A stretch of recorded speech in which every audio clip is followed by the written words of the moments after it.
नमस्कार साथियों, आज मैं हूँ सैफई में और सैफई में ये हमारे पीछे आप देख सकते हो कि नेताजी का समाधि स्थल है। नेताजी अब इस दुनिया में नहीं रहे। विश्व की अगर बात करूँ तो सिर्फ 2 लोगों को नेताजी के नाम से पुकारा गया था। एक नेताजी सुभाष चंद्र बोस थे और दूसरे नेताजी मुलायम सिंह यादव थे। ये पहले ऐसे व्यक्ति थे जिन्होंने सैफई गाँव का नाम, इटावा जिले का नाम, मैनपुरी जिले का नाम विश्व के पटल पर विख्यात करा।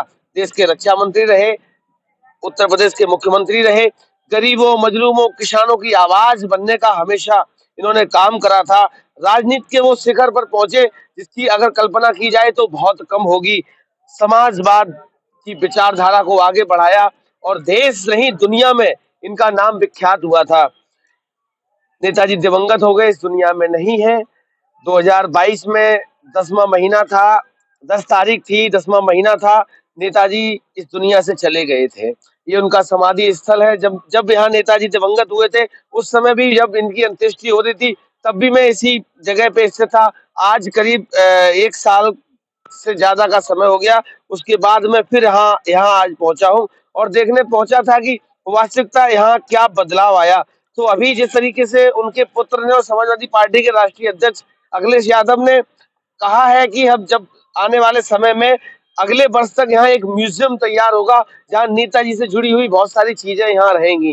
नेताजी के साथ जब नेताजी रक्षा मंत्री थे तो उनके साथ एक सबसे बड़ा वाकया जो जुड़ा था, वो वाकया ये था कि सेना में जो लोग नौकरी करते थे, सेना में जो जवान नौकरी करते, चाहे वो कोई भी फोर्स हो, पैरा मिलिट्री फोर्स हो, कभी भी शहीद का शव उनके घर नहीं जाता था, उनका परिवार शहीद के अंतिम दर्शन नहीं कर पाता था। लेकिन नेताजी ने वो काम किया, वो कीर्तिमान स्थापित किया और शहीद का पार्थिव शरीर उसके घर तक पहुंचने लगा था। नेताजी हमेशा किसानों की बात करते रहे, नेताजी ने हमेशा मजलूमों की बात करी।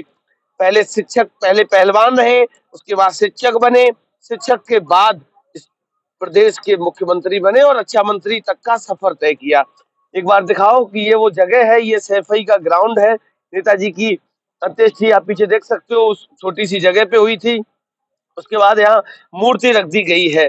अब शायद एक और दृश्य आपको दिखाने का प्रयास करूंगा कि दुनिया में, देश नहीं, दुनिया में नहीं, वर्ल्ड में कोई भी ऐसा नेता नहीं होगा जहां लोग पूजा करने आते हो, अगरबत्ती लगाने आते हो, प्रसाद चढ़ाने आते हो। ये उपलब्धि अगर किसी के साथ जुड़ी तो वो नेताजी के साथ जुड़ी है।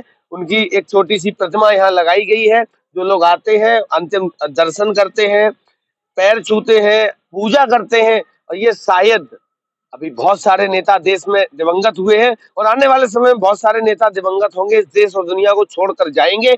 लेकिन ये जो कीर्तिमान, ये जो उपलब्धि नेताजी के साथ जुड़ी, वो शायद किसी व्यक्ति के साथ जुड़ी हो। तो मेरा दिखाने का प्रयास यही था। आने वाले समय में जब यहाँ म्यूजियम बन के तैयार होगा तो अगला मेरा राउंड जो होगा, जब म्यूजियम यहाँ बन रहा होगा, तब आपको दिखाने का प्रयास करता रहूंगा। तो नेताजी के अंतिम दर्शन मैं भी कर लेता हूँ क्योंकि 10 तारीख 10वां महीना सन 2022 को नेताजी इस दुनिया में नहीं रहे थे। तो बस यही दिखाने का और बताने का प्रयास था कि नेताजी की जो यात्रा थी, जीवन की जो यात्रा थी, वो इसी गांव से शुरू हुई थी और यहीं जाके खत्म हो गई। तो लगातार मेरे साथ बने रहिए। नेताजी गरीबों की बात करते थे, किसानों की बात करते थे। मैं एक पत्रकारिता के माध्यम से भी गरीब और किसानों की आवाज बुलंद करने का काम करता हूँ। तो लगातार मेरे साथ बने रहिए, आशीर्वाद बनाए रखिए आप लोग। तब तक के लिए नमस्कार।